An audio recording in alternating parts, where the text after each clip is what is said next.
పురాతన ఆలయ రహస్యాలను తెలుసుకోవడం మీకు ఇష్టమా? మీరు చరిత్ర ప్రేమికులా? అయితే తప్పకుండా ఈ దేవాలయాన్ని సందర్శించండి. మీరు ఎంతో అద్భుతమైన అనుభూతికి లోనవుతారు. ఎందుకంటే ఇక్కడ చరిత్ర అంత గొప్పది. ఇక్కడ లింగం రాతితో చేసింది కాదు, చెట్టు మొదల నుండి ఏర్పడింది. అలాగే ముఖం యొక్క ఆకృతి ఉంటుంది. ఇంకా ఎన్నెన్నో వింతలు విశేషాలు. ఈ దేవాలయం ఎక్కడ ఉంది, ఎలా చేరుకోవాలి, ఆలయ చరిత్ర ఏమిటి, శిల్పకళ సంపద గురించి, ఇంకా ఆలయాన్ని గురించి అన్ని విషయాలను కూడా మనం తెలుసుకుందాము. హాయ్ నమస్తే, నేను మీ Kamli. Welcome back to our channel Kamli frame. ఈరోజు మనం శ్రీముఖలింగం దర్శించుకోవడానికి వచ్చామండి. ఇది శ్రీకాకుళం జిల్లాలో ఉంది. శ్రీకాకుళం ఎలా చేరుకోవాలి, శ్రీముఖలింగాన్ని ఎలా దర్శించుకోవాలో కూడా చూద్దాము. అందరికీ కూడా ఆ ఈశ్వరుని కటాక్షం ఉండాలని ఆకాంక్షిస్తూ ఈ దేవాలయాన్ని మొత్తం కూడా సందర్శిద్దాం రండి. ఇంకా ఫ్రెండ్షులు నాతోనే ఉన్నాడు. హాయ్ చెప్పు ఫ్రెండ్షుల్. ఇది ఎప్పటితో రాతి కట్టడము, చూసారా ఎలా ఉందో. టెంపుల్ మొత్తం కూడా రాతితో కట్టబడి ఉంది. భారతదేశంలో మారుమూల దాగి ఉన్న రత్నమే ఈ శ్రీముఖలింగ ఆలయము. భారతదేశంలోని తక్కువగా తెలిసిన సంపదలలో ఇది ఒకటి. శ్రీ ముఖలింగేశ్వర స్వామి ఆలయాన్ని దక్షిణ కాశీ అని కూడా పిలుస్తారు. ఈ దేవాలయం శ్రీకాకుళం జిల్లా జలుమూరు మండలం ముఖలింగం గ్రామంలో ఆంధ్రప్రదేశ్ ఈశాన్య మూలలో వంశధార నది ఒడ్డున ఉంది. ఇది 600 సంవత్సరాలకు పైగా కళింగ గంగరాజుల రాజధాని మరియు ముఖలింగేశ్వర లేదా మధుకేశ్వర త్రిమూర్తులు కలిగి ఉన్న దేశము. ఇది ఏఎస్ఐ రక్షణలో ఉన్న భారతదేశంలోని పురావస్తు ప్రదేశాలలో ఇది ఒకటి. ఈ పురాతన రాతి కట్టడం గురించి శాసనాలు కూడా చెక్కించబడి ఉన్నాయండి. లిఖిత శాసనాలు ఉన్నాయి, రాతి మీద శాసనాలు కూడా ఉన్నాయి. అవన్నీ కూడా చూద్దాం. ఆనాటి రాజులు దేవతలు కట్టించిన శిలా శాసనాలు ఈ విధంగా ఆలయంలోనే భద్రపరచబడి ఉన్నాయి. ఇక్కడి ముఖలింగాలయాన్ని మధుకేశ్వర ఆలయం అని కూడా అంటారు. ఇక్కడ లింగం రాతితో చెక్కింది కాదు, ఇప్ప చెట్టు మొదలను నరికివేయగా అదే ముఖలింగంగా ప్రసిద్ధి చెందింది. ఆ చెట్టు మొదలపై ముఖం కనిపిస్తుంది అని చెబుతారు. ఆ చెట్టు మొదలై క్రమంగా రాపాడి లింగంగా మారింది అని చెబుతారు. ఇప్ప చెట్టును సంస్కృతంలో మధుకం అంటారని, అందువల్ల ఈ గుడికి మధుకేశ్వర ఆలయంగా పేరొచ్చిందని అంటారు. ఇప్ప చెట్టు మొదల నుండి అసలు ఆ శివుడు ఎలా ఉద్భవించాడు, ఈ కథ తెలుసుకుందాము. స్థల పురాణం ప్రకారం ఒకప్పుడు హిమాలయాల మీద గొప్ప వైష్ణవ యాగం జరిగింది. ఆ యాగాన్ని చూడ్డానికి గంధర్వరాజైన చిత్రగ్రీవుడు అనే గంధర్వ గణాలతో వచ్చాడు. ఆ హిమాలయాల మీద ఉండే శబరకాంతలు కూడా ఆ యాగం చూడ్డానికి వచ్చారు. శబరకాంతల సౌందర్యం చూసి గంధర్వులు కామవశీభూతులయ్యారు. అది గమనించిన వామదేవ మహర్షి కోపగించి, సభా మర్యాదను అతిక్రమించిన దోషానికి మీరంతా శబరజాతిలో జన్మించండి అని శపించాడు. గంధర్వులంతా శబరులుగా జన్మించారు. వారి నాయకుడైన చిత్రగ్రీవుడు శబరనాయకుడిగా జన్మించాడు. చిత్రగ్రీవుడి రాణి పేరు చిత్తి, రెండవ భార్య పేరు చిత్కల. ఈమె శివభక్తురాలు. ఈ రాణులిద్దరికీ కూడా ఒక్క క్షణం పడేది కాదు. చీటికి మాటికి కీచులాడుకునేవారు. ఒకరోజు చిత్తి తన భర్తను చేరి, నీతో ఉంటే నేనైనా ఉండాలి లేదా చిత్కలైనా ఉండాలి, ఏదో ఒకటి తేల్చి చెప్పు అని నిలదీసింది. శబరనాయకుడు పట్టపురాణి అయిన చిత్తిని వదులుకోలేక తన రెండవ రాణి అయిన చిత్కలను పిలిచి తమ వాకిల్లో ఉన్న ఇప్ప చెట్టు కొమ్మను 2 వంచి రాలిన పుష్పాలు ఏరుకుని వాటిని అమ్ముకుని బతకమన్నాడు. మహాసాధ్వి అయిన చిత్కల భర్త మాటకు ఎదురు చెప్పలేక ఇప్ప చెట్టు కొమ్మలు 2 వంచి ఆ రాలిన పువ్వులు రోజు ఏరుకునేది. అయితే ఆమె శివభక్తురాలు కనుక శివానుగ్రహం వల్ల రాలిన పుష్పాలు బంగారు పుష్పాలుగా మారిపోయేవి. చిత్కల ఆ బంగారు పువ్వులను సుమంతపురంలో అమ్ముకుంటూ కాలం గడుపుతోంది. ఈ సంగతి తెలిసి చిత్తి అసూయ చెంది చిత్కలతో గొడవకు దిగింది. విసుగు చెందిన శబరనాయకుడు సవతల గొడవకు ఆ ఇప్ప చెట్టే కారణం అని తలచి ఆ ఇప్ప చెట్టును నరకడానికి సిద్ధమయ్యాడు.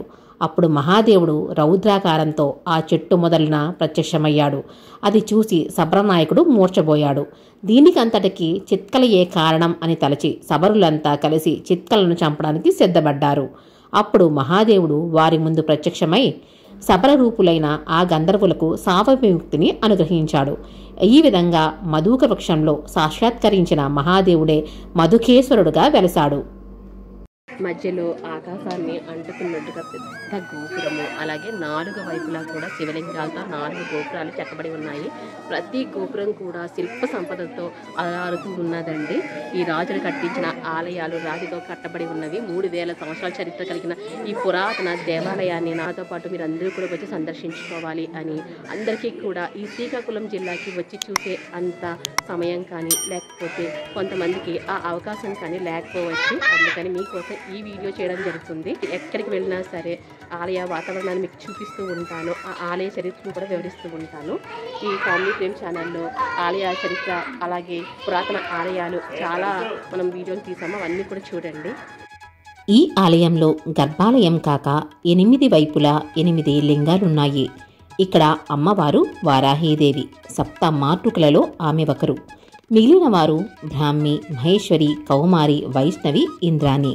వీరు పార్వతీదేవి అవతారాలు. ఇక్కడి శిల్పాలలో వరాహావతారము, వామనావతారము, సూర్య విగ్రహము ఉండడం విశేషం.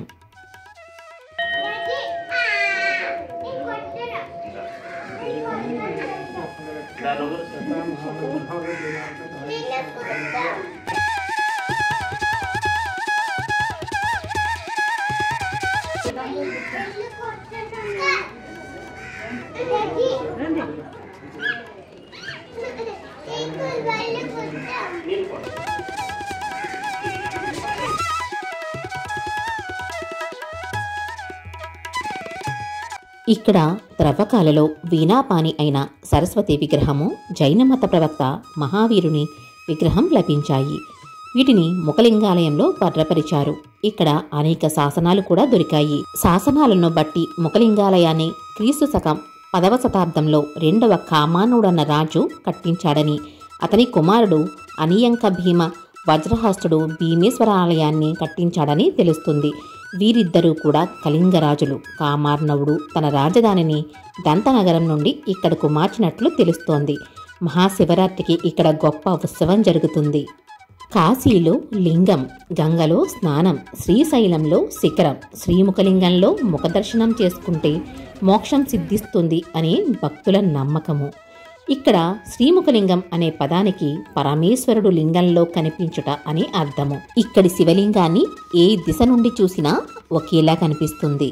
ఆంధ్ర ప్రాంతమును ఏలిన తూర్పు గాంగవంశరాజులకు 6 శతాబ్దములకు పైగా రాజధాని అయి ఈ ప్రాంతము బాసిల్లినది.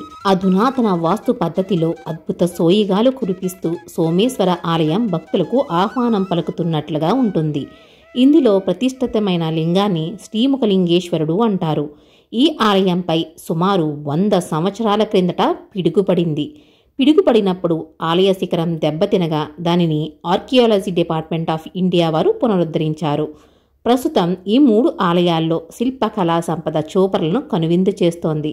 ఈ ఆలయం చాణుక్య శిల్పకళా వైభవానికి తర్పణం పడుతోంది. ఈ ఆలయం క్రీస్తు శకం 573 నుండి 1058 సంవత్సరాల మధ్యకాలంలో నిర్మించారని చరిత్రకారులు చెబుతుంటారు.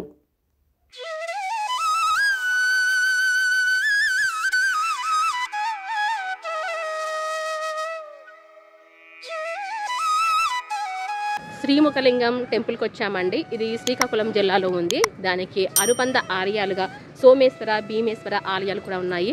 ఇదంతా కూడా పచ్చదనంతో చక్కగా మొక్కలు పెంచి ఉంది. ఇదంతా కూడా కొబ్బరి తోటల్లో చక్కగా ఆలయాలు నిర్మించి ఉన్నాయి. పూర్వం ఈ ఊర్లో కుమ్మరవాడు ఉండేవాడు. తన పేరు నాగన్న. అతనికి 60 సంవత్సరాలు అవుతుంది. సంతానం కలిగితే 2 మట్టి గోళాలు ఇచ్చుకొని ఇచ్చేవాళ్ళని ఇస్తున్నాడు. అలాగే 60 సంవత్సరాల తర్వాత సంతానం కలిగింది. సంతానం కలగగానే 2 గోళాలు తయారు చేశాడు. 2 గోళాలు కూడా 21 తెచ్చాడు. అన్ని ద్వారాలు దొరకని కానీ లోపల మాత్రం గర్భల ద్వారం దాటలేదు. గోళాన్ని చూస్తే పెద్దదైపోయింది, ద్వారం చూస్తే చిన్నదైపోయింది. రెండింటిలో నట్టడం వల్ల ఒకటి అనేది భిన్నం అయిపోయింది. మిగతాది ఒకటే ఉంది. శివ, 60 సంవత్సరాల తర్వాత సంతానం ఏ విధంగా ఇచ్చావో నేను ఇచ్చే వస్తువులను తీసుకోలేదు, నేను ఇచ్చే సంతానం కూడా నాకు అక్కర్లేదు కొని ఆ గోళంలో బిడ్డల్ని పూజా ద్రవ్యాలన్నీ కూడా ఈ గంటలుగా వినిపించాడు. కుమ్మరవాడు ఇంటికి పోయాడు. పూజారు కూడా తాళాలు వేసుకుని ఇంటికి ఉండిపోయారు. ఆ కుమ్మరవాడు తలకు బట్టి మెచ్చుకొని ముఖలింగేశ్వర స్వామివారు స్వామి తలక వెనుకభాగం తెచ్చుకున్నారు.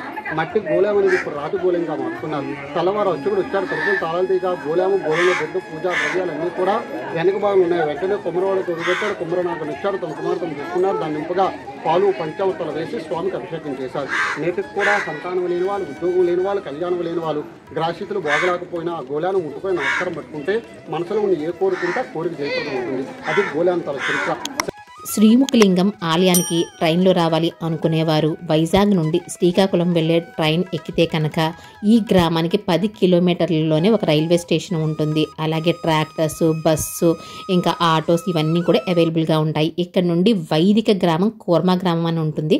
అది 200 ఇయర్స్ క్రితం ఉన్న పద్ధతులన్నీ కూడా పాటిస్తూ ఉంటారు. ఆ గ్రామాన్ని కూడా మనం చూడొచ్చు. ఇంకా ఈ గుడికి వచ్చిన వారికి ఇక్కడ విశ్రాంతి భవనాలు ఉంటాయి, కళ్యాణ మండపాలు ఉంటాయి. ఇవన్నీ కూడా చాలా బాగుంటుందండి. ఇలాంటి పురాతన ఆలయాన్ని మనం తప్పకుండా దర్శించుకుందాము. మహాశివరాత్రి రోజున ఇక్కడ గొప్ప ఉత్సవం జరుగుతుంది. మహాశివరాత్రి 3 రోజులు జాతర అన్నమాట. మహాశివరాత్రి మొదలుకొని 4వ రోజు చక్రతీర్థ స్నానంతో ఇది ముగుస్తుంది. ఇంకా మహాశివరాత్రి పర్వదినంతో పాటుగా ప్రతి ఏటా కూడా కార్తీక మాసంలో 4 సోమవారాలు కూడా భక్తులు దీన్ని దర్శించి ప్రత్యేక పూజలు చేపడుతూ ఉంటారు. ఈశ్వర కటాక్షం అందరికీ ఉండాలండి. సర్వేజన సుఖినో భవంతు. సర్వేజన సుఖినో భవంతు. అందరికీ కూడా ఆ ఈశ్వరుని కటాక్షం ఉండాలని ఆకాంక్షిస్తూ ఈ వీడియో ఇంతటితో ముగిద్దాము. మరొక మంచి ఇంట్రెస్టింగ్ వీడియోతో మళ్ళీ కలుద్దాము. Thank you so much.